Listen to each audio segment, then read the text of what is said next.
먼저 우리 말씀 선포하도록 하겠습니다. 시작. 지금 이곳에 예수의 이름으로 성령님이 함께 하시고 우리의 모든 예배와 찬양을 받으심을 믿습니다. 오늘도 성령님의 인도로 강력한 능력과 지혜가 풀어지고 이 시간 말씀을 통하여 성경을 깨닫는 통찰력이 증가될 것을 믿습니다. 내 몸의 나쁜 기운과 생각 그리고 모든 질병 연약함은 예수의 이름으로 묶이고 신선하고 새로운 마음과 기분 그리고 건강이 임할 것을 선포합니다. 말씀을 들을 때 의심과 불신은 사라지고 명쾌하고 생생한 하나님의 말씀으로 받고 말씀대로 살려는 강력한 의지가 샘솟고 지혜가 충만해질 것을 선포합니다. 내 주변의 모든 마귀 권세는 무력화되고 예수의 이름으로 나의 삶의 영역 속에 성령의 능력과 행복이 넘쳐날 것을 의심 없이 선포합니다. 그대로 될 줄로 믿습니다. 아멘. 요즘 날씨가 많이 덥습니다. 여러분 날씨와의 전쟁 잘하고 계신 줄로 믿습니다. 그래도 우리 성도들이 건강하게 하나님의 은혜 가운데 잘 극복하고 잘 보내고 있는 것 같아서 얼마나 감사한지 모르겠습니다. 이렇게 날씨가 더운 가운데 문득 제 마음속에 한 성경 구절이 깨닫게 되었습니다. 마태복음 16장 2절에서 3절인데요. 우리 같이 읽어볼까요? 예수께서 대답하여 이르시되 너희가 저녁에 하늘이 붉으면 날이 좋겠다 하고 아침에 하늘이 붉고 흐르면 오늘은 날이 굳겠다 하나니 너희가 날씨는 분별할 줄 알면서 시대의 표적은 분별할 수 없느냐. 우리에게 똑같은 질문을 하고 계신 것 같더라고요. 얘들아 너희는 요즘 날씨가 많이 덥지? 날씨 더운 거 여러분 너희 많이 느끼고 있지? 그런데 시대의 표적은 잘 분별하고 있니? 주님이 우리에게 이렇게 물어보시는 것 같더라고요. 여러분 지금 이 날씨가 장난이 아니지요? 예. 여러분 우리 인간은요 연약해서 근신이 잘 되지 않습니다. 옛날 과거에 이제 9.11 사태가 벌어졌을 때 미국의 교회마다 성도들이 꽉꽉 들이찼대요. 그런데 시간이 가면서 그것이 잊혀지면서 또 자기의 삶의 자리로 다 흩어지고 만 거죠. 그게 우리의 연약함이죠. 우린 근신이 참 어려워요. 네, 그래서 저는 이 날씨가 어떨 때는 솔직히 힘들 때도 있지만 고마울 때도 있습니다. 이 날씨 때문에 힘들고 어려워 주님을 더욱더 바라보게 되고 마지막 때를 생각할 수 있는 그런 마음을 주시는 것 같아요. 여러분 오늘 본문 5절 말씀을 보게 되면 그날이 준비되어 있는데 그날이 우리에게는 도적같이 오지 않는데요. 그 말은 우리가 예상할 수 있다는 거죠. 우리 같이 한번 읽어볼까요? 시작. 형제들아 너희는 어둠에 있지 아니하매 그날이 도둑같이 너에게 임하지 못하리니. 얼마나 감사합니까? 우리가 어느 정도 알 수 있다는 거예요. 그래서 마태복음 24장에 보게 되면 말세에 일어나는 여러 가지 징조들이 있는데 그 중에 이상기후가 나옵니다. 지진이 있고 가뭄이 있고 기근이 있다고 분명히 말씀해 주고 있어요.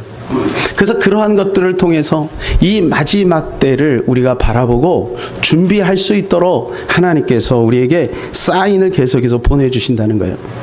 여러분 우리가 잘 알듯이 지금 이 날씨는 우리나라의 관측소가 생긴 이래로 1907년 이래로 111년 만에 무더위라고 합니다. 그리고 앞으로는 점점 더 이런 날들이 많이 오게 된다고 합니다. 여러분 이러한 때에 우리는 한 번쯤 더 주님을 생각하고 또 이 마지막 때를 준비할 수 있는 그런 마음이 우리 가운데 있었으면 좋겠습니다. 오늘 데살로니가 전서는요 1장부터 5장까지가 전체적으로 재림에 대한 이야기입니다. 특별히 이 4장에서는 먼저 죽은 자들이 과연 나중에 어떻게 될 것인가 라고 하는 성도들의 의문에 대해서 사도 바울이 그것을 명쾌하게 이해를 시켜주고 있는데 그것은 너희들 걱정하지 말아라.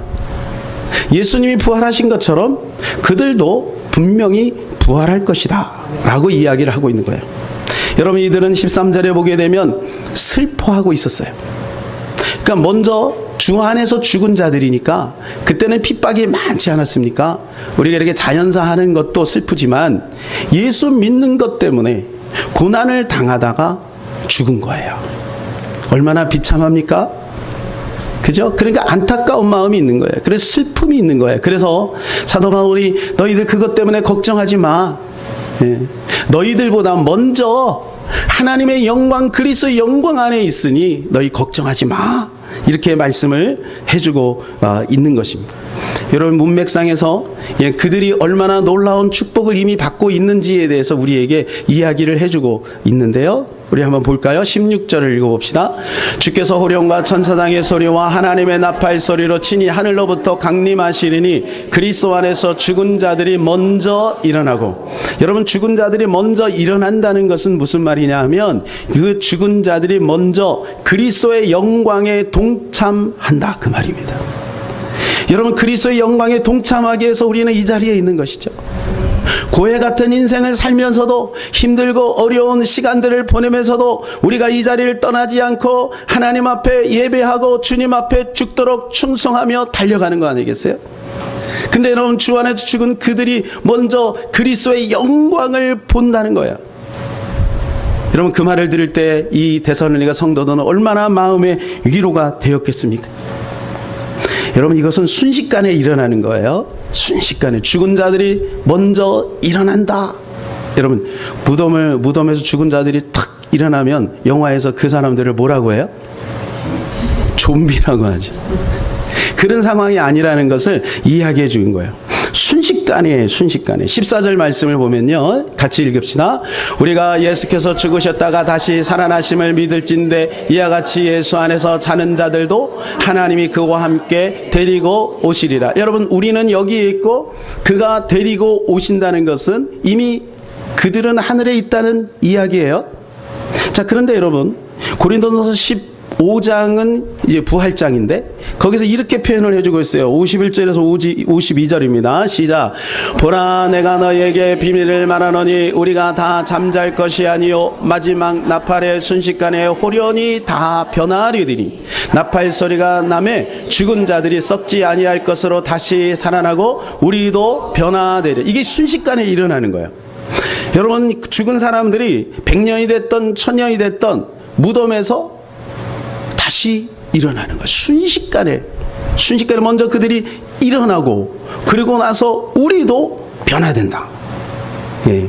그러면서 사도 바울이 마지막 절에서 이렇게 말합니다. 부활을 쭉 이야기하고 마지막 절에서 58절에서 이렇게 이야기합니다. 시작. 그러므로 내 사랑하는 형제들아, 견실하며 흔들리지 말고 항상 주의 일에 더욱 힘쓰는 자들이 되나 이는 너희 수고가 주 안에서 헛되지 않은 줄을 알미라. 여러분, 우리의 모든 수고, 주님을 믿다가 오는 많은 손해, 절제하는 것들, 여러분, 얼마나 우리 청년들이 불편하겠습니까? 예수 믿는 게. 가고 싶은 나이트도 못 가고 클럽도 못 가고 친구들하고 마음 놓고 주일날 놀러 가는, 이러면 친구들이 주일날 시간이 되잖아. 그러니까 그 좋은 친구들은 다 주일날 어디로 가는데 나만 쏙 빠졌어. 미안하기도 하고 왕따를 당한 것 같기도 하고 얼마나 미안하고, 그죠? 속상하고 그렇습니까? 우리 어른들도 마찬가지죠. 주님을 위해서 충성하고 헌신하는 것들이 그렇게 쉽지 않아요. 이 더운데 나가서 청소해야 돼. 다음 주에서도 또 청소해야 돼. 또 더워도 또 전도는 해야 되잖아. 전도도 해야 되죠. 그건 얼마나 힘들고 어렵겠어요. 그러나 주님이 우리에게 이렇게 말씀합니다. 너희 수고가 주 안에서 헛되지 않은 줄을 알미라. 그러면서 18절에, 오늘 본문 18절에 이렇게 말씀해 주고 있는 겁니다. 그러므로 이러한 말로 다 같이 서로 위로하라. 서로 위로하라. 서로 위로하시기 바랍니다. 집사님, 성도님, 또 우리 후대들, 우리 청년들 서로 위로하라는 거예요. 우리의 모든 수고는 결코 헛되지 않다. 우리는 죽으면 그것으로 끝나는 것이 아니다. 우리는 더 영광스러운 자리에 이르게 될 것이다. 그것을 우리에게 말씀해 주고 있는 것입니다. 여러분, 이 소망 없는 자들은요, 이 죽음에 대해서 두려워합니다. 그리고 슬퍼합니다. 그러나 우리가 장례식장에 가보면 우리 예수 믿는 사람은 장례식장에서 달라요. 거기 막 웃음이 있고요, 노래가 있고요, 찬양이 있어요. 여러분, 김알람 박사님, 금난교회를 세우신 여러분 김알람 박사님 뭐라 그랬냐면요, 내가 죽을 때 슬퍼하지 말아라. 오히려 축제. 왜요?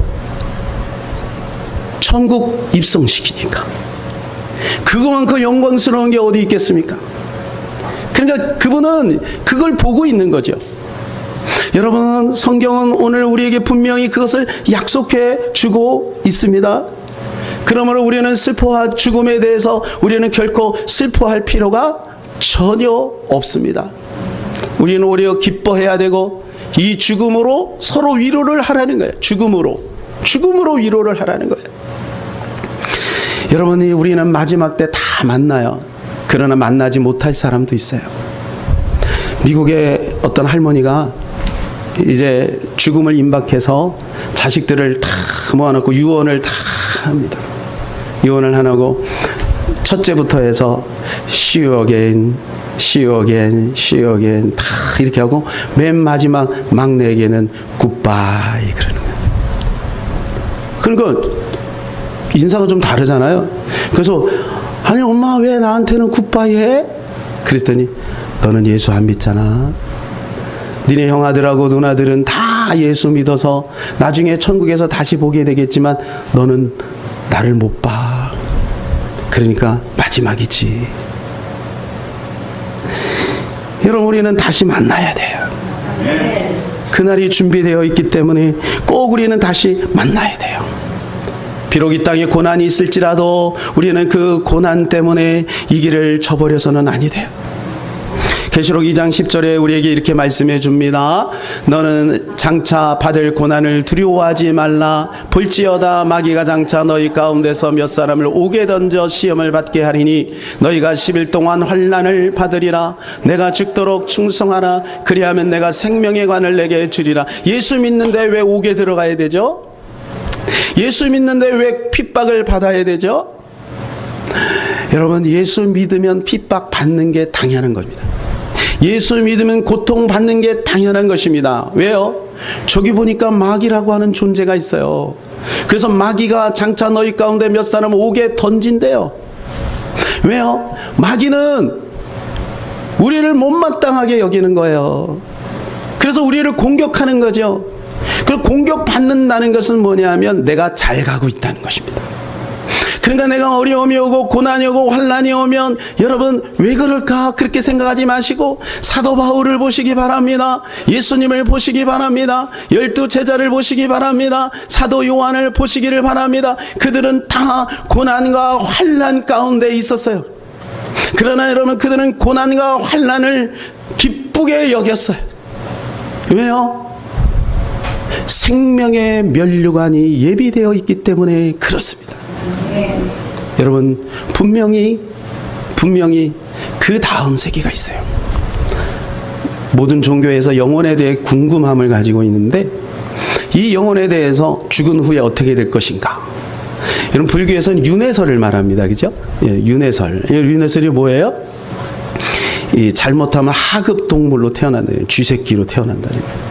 여러분, 쥐새끼를 멸시하면 안 됩니다. 바퀴벌레 조심하시기 바랍니다. 네, 우리 조상일 수 있잖아요. 여러분, 우리는 상식적으로 볼 때 그것이 맞지 않죠. 우리는 다 알아요. 그죠? 또 어떤 종교에서는 영혼 소멸론을 이야기합니다. 죽으면 영혼이 사라르 사라진다는 거예요. 그러나 여러분, 우리는 성경을 근거로 신앙생활을 하고 있어요.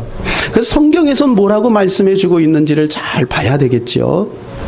여러분, 제가 아까 기도 중에도 말씀을 드렸지만 이 지구의 여러분의 5분의 3 이상이 이 기독교 성경책을 근거로 해서 신앙생활을 하고 있습니다. 여러분, 그 많은 사람이 왜 교회를 다니고 왜 성경을 믿을까요? 여러분, 성경 속에서 진리를 찾기 때문에 그래요. 우리는 이 시간에 예배할 때 성경을 근거로 예배합니다. 그러면 성경이 영혼에 대해서 뭐라고 말해주고 있는가? 죽음 후에 영혼은 불멸한다는 거예요. 영원히 산다는 거예요. 그리고 히브리서 9장에 보면 그렇게 말씀해요. 사람이 죽는 것은 정한 것이요 그 후에는 심판이 있다. 죽었는데 무슨 심판이 있겠어요? 여러분, 그러므로 우리는 마지막 때를 준비해야 되는 것입니다. 근데 여러분, 우리가 하나님 앞에 충성하고 헌신하면 이 마지막 때 생명의 면류관을 받기도 하지만 이 땅에서도 하나님은 보상해 주신다고 약속해 주고 있어요. 한 목사님의 간증이 기억이 났습니다. 이 목사님이 대만에 가서 이제 유학생들 수련회를 인도를 하고 있는데 한 학생이 찾아왔어요. 그래서 상담을 요청해 상담을 하는데 5시간 동안을 무려 상담을 했어요. 근데 이 5시간 중에 4시간 50분을 자기 이야기만 막 쏟아내는 거예요. 중학생인데 자기 아버지가 자비랑 선교로 왔다는 거예요. 근데 뭣도 모르고 오니까 얼마나 선교가 힘들겠습니까? 그러니까 어머니는 저 시골에 공사판의 식당에서 일을 하는, 거의 뭐 막노동 수준의 일을 하고, 아버지는 어떻게든지 이 자비랑 선교를 한번 세보려고 하나님 앞에 엎드려 기도하고, 그러니까 자기와 자기 동생은 돌보질 않은 거예요. 학교를 다녔는데 돈이 없으니까 외국인 학교를 못 다니는 거죠. 자기는 외국인 학교를 가고 싶거든. 친구들도 거기에 있고 거기는 한국 사람들이 있으니까. 그런데 동생이 자기가 돌봐줘야 되는 그런 처지가 된 거예요. 그런 세월들을 계속해서 보내면서 마음이 얼마나 힘들고 어렵겠어요. 그 학생은 끊임없이 이 이야기를 반복했대요. 자기 친구는 대한항공 지사장 딸이래. 그러니까 집도 좋고 자가용도 있고 얼마나 행복하게 사는지 몰라. 그냥 나는 왜 예수 믿는데 이렇게 살아야 되냐 이거예요. 그것도 우리 아버지가 하나님 앞에 헌신하고 선교하는데 왜 하나님은 우리를 돌보지 않느냐 이거예요. 그래서 너무나도 그 얘기를 자주 하니까 목사님의 마음이 너무 아픈 거예요. 마지막 10분 남겨놓고 그 아이에게 이야기를 했대요. 얘야, 어두운 터널은 반드시 끝난다. 끝나지 않는 것 같은 터널 끝에서 하나님이 너를 만나 주실 것이다. 찬란한 날이 반드시 온다. 이 아이가 이 말에 힘을 얻었어요. 그러면서 가면서 목사님, 인생의 어두운 터널이 끝나는 날 목사님을 기억하겠습니다. 이렇게 이야기하고 이제 헤어졌어요. 그리고 이제 몇 해가 지났는데 이 아이가 이 목사님에게 문자를 탁 보냈어요. 내용은 이런 내용이에요. 인생이 꼭 어둡기만 한 것은 아니더군요. 뭔가 이렇게 빛이 비춰진다는 거예요. 우리로 말하면 뭔가 숨이 이렇게 숨통이 틀 만한 뭐가 있었던 것 같아요. 그리고 또 몇 해가 훌쩍 지나갔는데 이런 문자가 왔대요. 밝은 길을 걸으며 서울에서 강의하는 교수가 되었습니다. 여러분, 하나님은요 반드시 지켜주세요. 제가 얼마 전에 여러분에게 인천에서 여러분 개척을 해가지고 지하에서 수십 년을 그렇게 고생을 했어요. 근데 그 아버지는 그 자녀들에게 두 아들에게 끊임없이 이야기했대잖아요. 좋은 일이 있을 기다. 좋은 일이 있을 기다. 그렇게 얘기했는데 여러분, 이 두 아들이 나중에 어떻게 됐어요? 그 어려운 환경 속에서도 열심히 아버지의 응원을 받고 열심히 공부를 해서 나중에는 사법고시에 다 패스를 했어요. 여러분, 우리가 살아가는데 주님을 위해서 헌신하고 수고하는 그 모든 것들을 우리 주님이 기억하실 줄로 믿습니다. 아멘. 성경에서 우리에게 이렇게 말씀해 주고 있습니다. 29절 30절입니다. 시작. 예수께서 이르시되 내가 진실로 너희에게 이르노니 나와 복음을 위하여 집이나 형제나 자매나 어머니나 아버지나 자식이나 전토를 벌인 자는 현세에 있어 집과 형제와 자매와 어머니와 자식과 전토를 100배나 받되 박해를 겸하여 받고 내세 영생을 받지 못할 자가 없느니라. 저는 이 말씀을 믿습니다. 하나님께서 우리 사랑하는 성도들을 모든 앞길을 우리 자녀들 가정을 꼭 책임지시고 인도해 주실 줄로 믿습니다. 여러분, 오늘 본문에 보게 되면 주님 오실 때 상황을 아주 그림 언어로 설명을 해주고 있어요. 16절 17절 시작. 주께서 호령과 천사장의 소리와 하나님의 나팔 소리로 친히 하늘로부터 강림하시리니 그리스도 안에서 죽은 자들이 먼저 일어나고 그 후에 우리 살아남은 자들도 그들과 함께 구름 속으로 끌어올려 공중에서 주를 영접하게 하시리니 그리하여 우리가 항상 주와 함께 있으리라. 하나하나 우리가 한번 살펴보겠습니다. 16절에 보게 되면 호령이라고 되어 있습니다. 그러니까 여러분이 잘 기억하셔야 돼요. 예수님 오실 때 이런 현상이 있다는 거예요. 주께서 주님이 호령한다는 거예요. 여러분 이 호령이라는 말은 뭐냐면 군대에 지휘관이 부하들에게 큰 소리로 명령하는 거예요. 여러분 이게 행진을 하다 보면 그런 게 있잖아요. 우리 남자들 그런 게 있잖아요. 축축축축 하다 우로파 그러면 탁 돌리잖아요. 이거보다 더 어마어마한 소리가 들린다. 그 다음에 천사장의 소리. 유대 전승에 의하면 천사장들이 7명이 있대. 7명. 근데 우리가 아는 천사장이 있죠. 미가엘 천사장, 가브리엘 천사장. 뭐 그 외에도 많은 천사장. 어떤 천사장이 소리를 지르는지는 모르겠지만 이 천사장이 소리를 꽉 지른대요. 여러분 천둥 소리 들으면 굉장히 낯설죠, 그죠? 그거보다 훨씬 더 큰 소리로. 그 다음에 나팔 소리. 이 나팔 소리는 계시록에 보면 굉장히 자주 등장합니다. 이 나팔 소리가 꽉 들리는 거예요. 그리고 하늘로부터 강림하신대요. 어디로부터요? 예수님이 어디로 올라갔어요? 하늘로 올라갔잖아요. 그러면 천사가 그랬죠? 너희가 어찌 하늘을 쳐다보느냐? 너희가 본 이 예수는 너희가 본 그대로 오리라. 하늘로 올라갔으니 하늘에서 오신다는 거예요. 예, 그 다음에는 뭐예요? 구름 속으로 그랬어요. 구름 속으로. 예. 여러분 이 구름 속으로 할 때 우리가 손오공처럼 구름 타고 올라간다는 말이 아닙니다. 예. 그냥 구름 속으로 끌어올려지는 거예요. 구름은 하나님의 현현을 뜻하는 겁니다. 그래서 구약에 보면 시내산에 하나님의 임재가 있을 때 구름이 있었고요. 성전에 하나님이 임재할 때 구름이 있었습니다.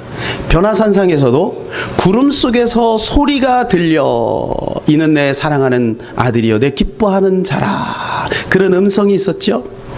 또 승천하실 때 쫙 올라가는데 구름이 가리어 그랬어요.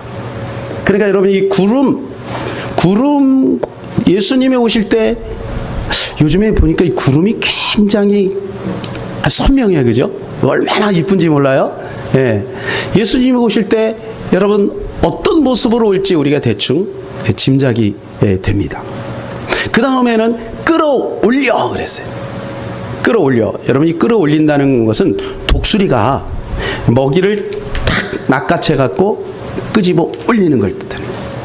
사도 바울은 이미 경험을 했죠. 고린도후서 11장에서 3층 천에 올라갈 때 자기 자신이 하늘로 이끌려 갔다 이렇게 표현해 이것을. 하늘로 이끌려 갔다 이렇게 표현해. 그러니까 여러분 머릿속에 한번 그려보세요. 어떤 현상이 벌어질지. 그 다음에 공중에서 그랬습니다. 여러분 이게 이동이죠. 땅이 아닙니다. 공중에서 주님을 영접하게 되는 거예요. 이걸 보통 우리는 휴거라고 합니다. 여러분 이 공중에서 주님을 영접한다는 것은 또 굉장히 영적인 의미가 있는데 에베소서에 보게 되면 사단이 공중 권세를 잡았다 그랬어요. 그런데 우리가 공중에서 만난다는 것은 사단이 주님이 오실 때는 완전히 무력화된다. 우리가 완전히 승리하게 된다. 그 말을 하고 있는 것입니다. 여러분 우리가 다 이러한 축복과 이러한 영광으로 주님을 맞이하는 역사가 있기를 바랍니다. 주님이 오실 때 그 시기에 대해서 이야기를 해줬어요. 여러분 우리는 그날과 그 시를 정확히 알 수는 없어요. 그러나 짐작은 가요. 짐작은 가요. 왜요? 우리에게는 도둑같이 오지 않는데요. 우리 다시 한번 읽어볼까요? 오죠. 시작. 형제들아 너희는 어둠에 있지 아니하매 그날이 도둑같이 너희에게 임하지 못하리니. 할렐루야. 짐작할 수 있다는 거예요. 그러니까 여러분 두 가지 때를 여기서 얘기해 주고 있는데, 예수 믿지 않는 사람, 믿음이 없는 사람, 이러한 사람들은 도둑같이 맞이하게 된다. 여러분 도둑이 올 때 어떻게 와요? 신고하고 오는 도둑은 아무도 없습니다. 그죠? 그런 사람은 돌봐줘야 돼요. 경찰서에 보낼 게 아니라 돌봐줘야 돼요. 그런 사람은 신고하지 않고 옵니다. 남들이 다 잘 때 캄캄한 밤에 인적이 없는 곳에 그렇게 살짝 온단 말이에요. 여러분 마태복음 24장 42절 43절 우리 다 같이 읽을까요? 그러므로 깨어있으라. 어느 날에 너희 주가 임할는지 너희가 알지 못함이니라. 너희도 아는 바니 만일 집주인이 도둑이 어느 시각에 올 줄을 알았더라면 깨어있어 그 집을 뚫지 못하게 하였으리라. 이건 예수님이 직접 하신 말씀이거든요. 그러니까 똑같아요. 도둑같이 온다. 내가 도둑같이 온다라고 이야기를 합니다. 그러나 우리는 도둑같이 오지 않는다는 거예요. 여러분 그러면 두려운 사람은 어떻게 해야 되냐면 보초서 해야 되는 거예요. 도둑같이 오니까 여러분 집에서 오늘 저녁부터 보초 서기를 바랍니다. 아버지가 하루 밤잠을 주무시지 말고 꼬박 새시고, 그 다음에 어머니, 그 다음에 자식들이 돌아가면서, 그리고 예수님 오셨다 이렇게 깨워야 되는 거예요. 그게 불편하면 우리 교회에서 순번대로 1번부터 쫙 정해가지고 보초를 교회에서 계속 기도만 하고 하다가 예수님 오셨다 그러면 단톡방에다가 카톡 소리 들으면 정신 번쩍 차려서 깨어 있어야 되니까 정신 번쩍 차려서 주님 오십니까 할렐루야 이렇게 해야 되죠. 그 말이 아닌 거 아시죠? 아멘. 여러분 우리가 깨어 있으라는 말이 무슨 말인가요? 그건 우리가 10처녀에 비유해서 살펴봤습니다. 미련한 5처녀가 있고 슬기로운 5처녀가 있어요. 그런데 둘 다 상황이 거의 비슷해요. 둘 다 기름도 있고 등불도 있었어요. 둘 다 신랑이 덜이 왔어요. 둘 다 졸며 잤어요. 그런데 미련한 5처녀는 기름이 떨어지고 슬기로운 5처녀는 기름이 충분했어요. 그 차이밖에 없어요. 여러분 집에 가서 꼭 읽어보세요. 다른 차이가 있으면 저한테 알려주시기 바랍니다. 제가 아무리 봐도 10처녀에 비유해서 나타나는 것은 다른 차이점은 그거밖에 없어요. 그러면 여러분 기름이 충분하다는 게 뭘까요? 성령으로 충만한. 그러면 성령으로 충만해야 구원을 받는다. 그러면 또 이게 교리상에 충돌이 생겨. 그런데 여러분 그 말이 틀리지 않아. 왜? 성령 충만하지 않으면 세상에 흘러 떠내려가요. 타협하게 되고 우상 섬기게 되고 여차하면 떠나요. 그래서 여러분 성령 충만해야 됩니다. 성령 충만하지 않으면 마귀가 여러분 세상의 문화를 가지고 교묘하게 정치, 경제, 사회 교묘하게 하는 우리의 마음속에 마음을 오염시키는 거예요.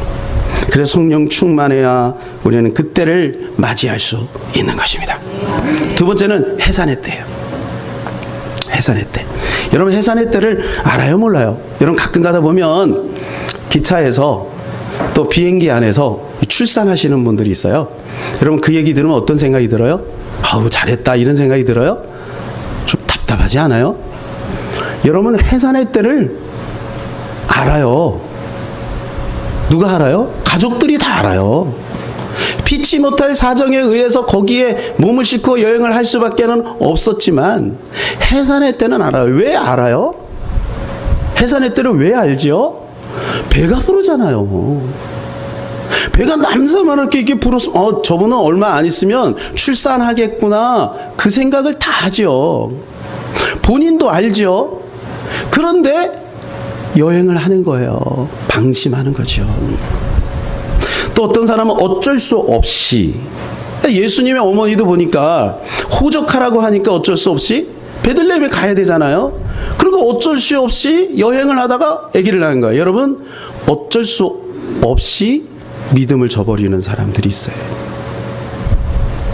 어쩔 수 없는 거예요. 상황이 누가 봐도 어쩔 수 없는 거예요. 그러니까 여러분 성령 충만해야 되는 것입니다. 그런데 여러분 해산의 때와 같다 이 말은 무슨 말이냐?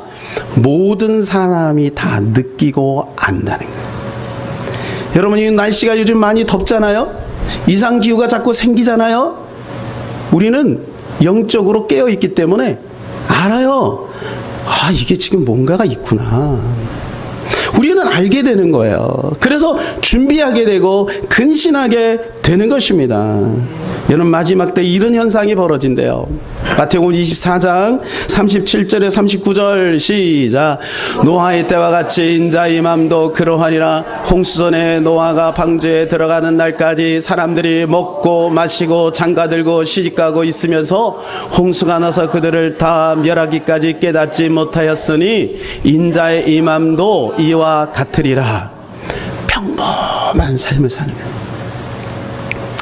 아무런 문제가 없는 거예요. 그냥 먹고 마시고 장가. 여러분, 이게 죄가 아니잖아요. 여러분, 그렇게 살아가는데 갑자기 멸망이 온다는 겁니다. 그래서 우리는 두 가지를 꼭 조심해야 합니다. 첫 번째는 욕심이고 두 번째는 돈입니다. 이 욕심은 요한 1서의 세 가지 욕심을 말합니다. 육신의 정욕, 안목의 정욕, 이생의 자랑입니다. 여러분, 돈 버는 것 때문에 믿음을 잃어버립니다. 돈 쓰는 것 때문에 믿음을 잃어버립니다.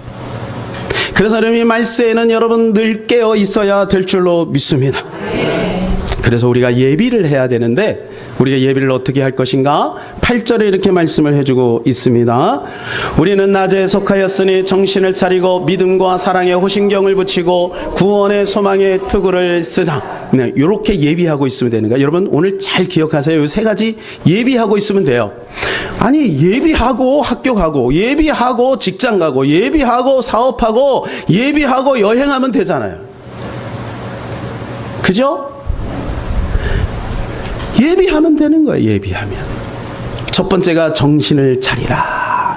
이 정신을 차리라는 것이 무슨 말이냐면, 원어가 내포예요. 내포. 근데 이 내포는 술 취하지 말고 맑은 정신을 유지하라, 그 말입니다. 다시 한번요.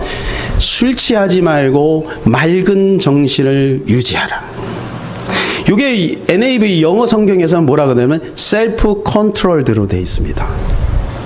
이게 성령의 9가지 열매 중에 맨 마지막 절제예요.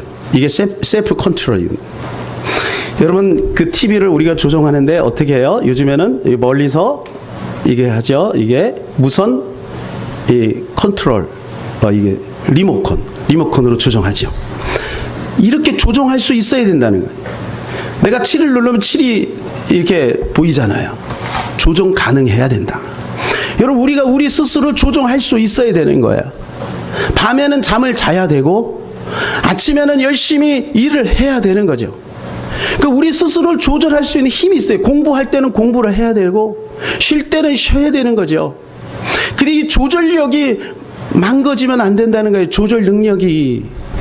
그러니까 정신을 차리라 이 말은 뭐냐면 이 조절력을 유지하라는 거예요. 다윗을 보세요.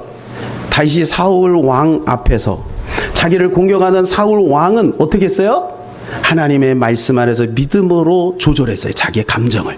죽일 수도 있었잖아요. 근데 밧세바 앞에서는 조절이 안 되는 거예요. 조절력이 깨진 거예요.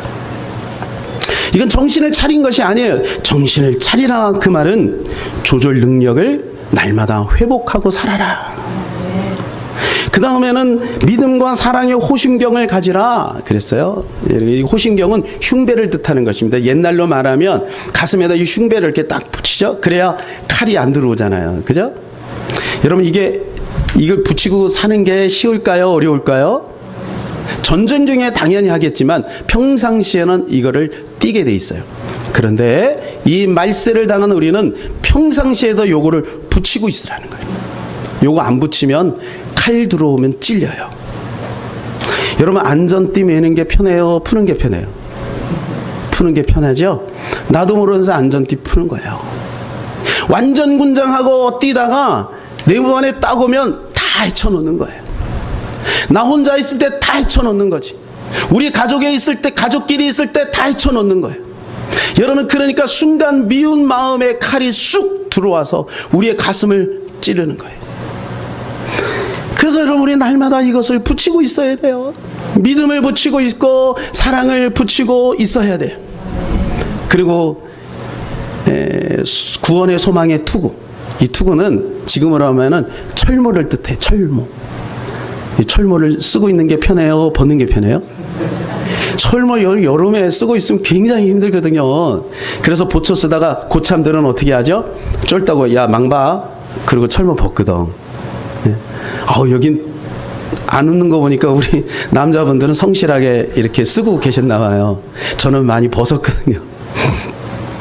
철모를 쓰고 있어요. 이런 철모 쓰는 게 얼마나 중요하냐면 제가 한번 경험을 했거든요. 옛날에 제가 군대에 있을 때 불이 났어요. 인근 산에 불이 났는데 너무 크게 나니까 군인들을 다 동원시켜서 불을 꺼야 되는 거예요. 그래서 열심히 불을 막 사명감을 가지고 막 열심히 불을 껐어요. 예, 그런데 제가 순간 발을 헛디뎌서 이 밑으로 굴렀어요.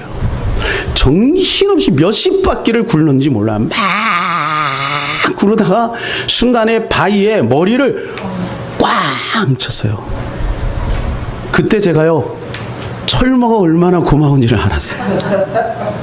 만일에 철모를 안 쓰고 있었으면 아마 그 산속에 뭐 꽥소리도 못하고 죽는 거죠. 아무도 모르게 아마 여러분을 못 만났을 것 같아요.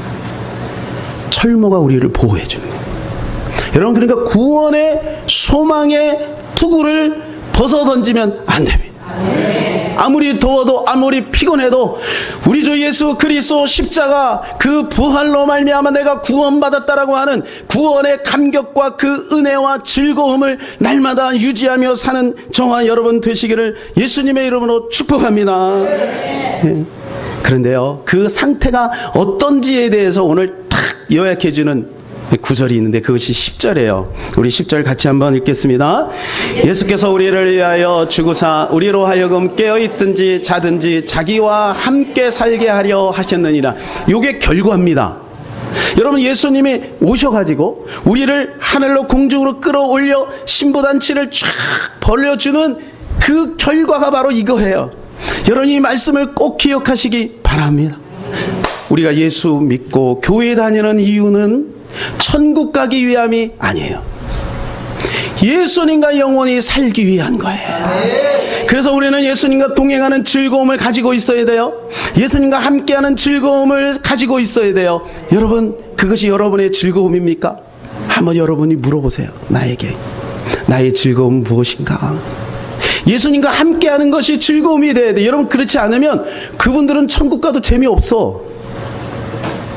왜냐하면 거기 가면 예수님이 계시거든. 그리고 계속해서 예배만 드리거든. 그러니까 여러분, 지금 천국 가는 연습하시는 거예요. 예수님이 잘 느껴지지 않아도 예수님과 함께하는 연습, 예배를 드리는 연습을 하고 있는 거죠. 여러분, 이 말씀을 약간만 뒤집어 보면 이런 말이에요. 이 땅에 예수님과 함께하는 즐거움을 잃어버리고 세상의 즐거움을 가지고 있다면 마지막 때에 주님이 오실 때에 어떻게 되겠는가? 여러분, 신랑이 신부를 데리고 갈 때는 목적이 있는 거예요. 그의 즐거움을 함께 누리고자 하는 마음이 있는 거죠. 그런데 여러분, 우리는 신랑을 바라지도 않아요. 신랑이 오는 거 별로 신경도 안 써요. 그런데 여러분, 그 신랑이 우리를 데리고 오겠어요? 우리 안에 예수님과 동행하는 즐거움이 넘쳐나기를 바랍니다. 쿰난 공동체라고 있습니다. 여러분, 이들은 은둔 생활을 통해서 메시아 대망 사상을 가지고 있었는데요, 무려 400년 동안을 저런 바위에다가 굴을 파놓고 살았어요. 그러니까 한 세대를 30년이나 40년으로 본다면 10세대가 지나간 거예요. 400년 살았으니까 BC 200년 전, AD 200년. 그러니까 이 400년 동안을, 그러니까 예수님이 오실 날이 곧 딱 중간이네요. 그 전에는 메시아 대망 사상을 가지고 사는 거예요. 메시아가 분명히 올 것이다. 그러니까 어떤 어려움이 있어도 우리는 이 믿음을 지켜야 된다는 거예요. 왜? 세상에 오염되니까. 그래서 그 공동체를 이루면서 굴에서 저렇게 생활하는 거예요. 그 다음에 예수님이 오신 다음엔 그분이 메시아인 것을 알았어요. 그 다음에는 메시아가 다시 오신다는 것을 알고 있기 때문에 그는 다시 오시는 예수님만을 바라보며 살았어요. 그런데 여러분, 이 쿰랑 공동체가 발견된 게요, 불과 몇십 년 안 됐어요. 1947년 20세기 중반에서 여기가 발견이 된 거예요. 근데 이 쿰랑 여기 지역이 왜 중요하냐 하면 여기에 사해 사본들이 있어요. 우리가 읽는 이 사야, 여기가 이제 여기서 발견된 필사본이에요. 그리고 여기는 사해 근처잖아요. 그러니까 여러분, 먹고 살 일이 막막한 거예요. 어떻게 400년을 여기서 살았는지. 근데 나중에 여기를 딱 이렇게 이게 밝혀보니까 참 희한한 게 있어요. 여기에는 식당이 있어요. 식당. 그죠? 식당이 있고, 그 다음에 정결탕이 있대요. 정결탕. 수시로 세례도 받고 뭐 그렇게 했나 봐요. 그 다음 필사실이 있는 거예요. 필사. 예, 그런데 개인 집이 없어. 개인 집이. 왜? 그들은 항상 오늘 예수님이 올 거라고 믿고 살았다는 거예요. 그리고 희한한 건 뭐냐면 거기에 어구가 발견돼요. 어구는 이제 그물이나 낚시도구나 그런 걸 말하는 거예요. 근데 이게 발견이 된 거예요. 근데 여러분, 거기에 사해는요, 고기가 없어요. 그래서 조사를 해보니까 갈릴리에 있는 사람들이 예수 그리스도가 다시 올 것을 기대하면서, 에스겔서 47장에 보면, 우리 이번에 수련회 때 그 말씀에 보면 성전 문지방에서 물이 흘러 나중에 강을 이루죠. 그 사건이 그대로 재현될 것을 믿은 거예요. 그래서 갈릴리에서 이런 어부들이요, 그 어구를 가지고 여기까지 이주해서 여기에서 산 거야. 그러니까 오직 메시아, 오직 예수 그리스도 다시 오실 것을 기대하며 사는 거예요. 여러분, 우리도 그렇게 살 수는 없어요. 그렇게 살면 안 돼요. 요즘에 그렇게 사는 데가 있어서 문제가 되고 있잖아요. 그렇게 살면 안 돼요. 하나님은 그렇게 살기를 원하지 않아요. 그러나 여러분, 우리는 준비해야 됩니다. 예비해야 합니다. 예비할 수 있습니다.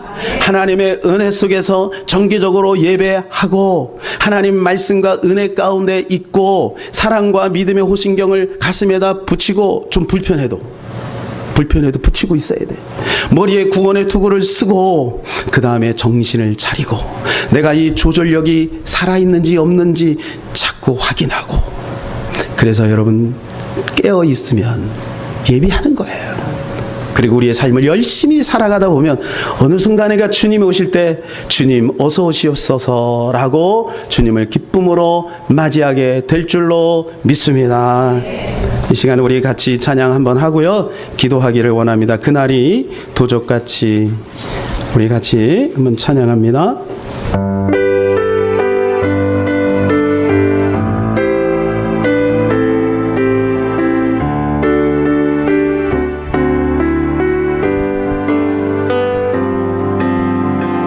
그날이 도적같이 이를 줄 너희는 모르느냐. 늘 깨어 있으라 잠들지 말아라 주님과도 예배. 한 번 더 합시다. 그날이 도적같이, 그날이 도적같이 이를 줄 너희는 모르느냐. 늘 깨어 있으라 잠들지 말아라 주님과도 행하라. 항상 기뻐하라 쉬지 말고 기도하라. 범사에 감사하라. 이는 예수 안에서 너희에게 향하신 하나님 뜻이니. 평강의 하나님이, 평강의 하나님이 너희를 거룩하게, 주님이 그렇게 하실 줄로 믿습니다. 아멘. 영원과 엉엉이 주 오실 그날에 들먹기 원하. 우리 그 자리에 다 일어나서 찬양합니다. 항상 기뻐하라, 항상 기뻐하라 쉬지 말고 기도하라. 도와주세요. 범사에 감사하라. 이는 예수 안에서, 이는 예수 안에서 너희에게 향하신 하나님 뜻이니 항상 기뻐하라. 항상 기뻐하라. 아멘. 쉬지 말고 기도하라. 범사에 감사하라.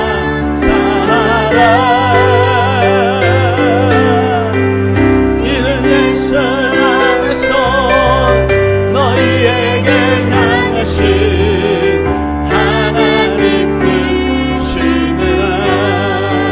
할렐루야. 사도 바울은요, 예수님과 동행하는 방법을 터득했어요. 그것이 뭐냐 하면 데살로니가전서 5장 16절에서 18절입니다. 오늘 우리 같이 불렀던 이 찬양이, 우리 같이 한번 읽어볼까요? 데살로니가전서 5장 16절 18절 시작. 항상 기뻐하라. 쉬지 말고 기도하라. 범사에 감사하라. 이것이 그리스도 예수 안에서 너희를 향하신 하나님의 뜻이니라. 여러분, 이것이 주님과 동행하는 방법인 줄로 믿습니다. 이 시간 우리 같이 한번 기도합시다. 하나님, 내가 그렇게 살기를 원합니다. 깨어있기를 원합니다. 믿음으로 승리하기를 원합니다. 예비하기를 원합니다. 우리 다 같이 한번 주여 하고 기도합니다. 주여. 아버지, 깨어있기를 원합니다. 주님 도와주세요. 주님 깨어있게 해주세요. 주님 깨어있게 해주세요. 주님, 제가 깨어있기를 원해요. 제가 믿음과 사랑의 오심경을 붙이기를 원해요. 하나님 아버지, 우리 성도들이 깨어있기를 원해요. 하나님 구원의 투구를 벗어버리지 않기를 원해요. 날마다 주님 바라보고 믿음으로 승리하기를 원해요. 하나님 붙잡아 주옵소서.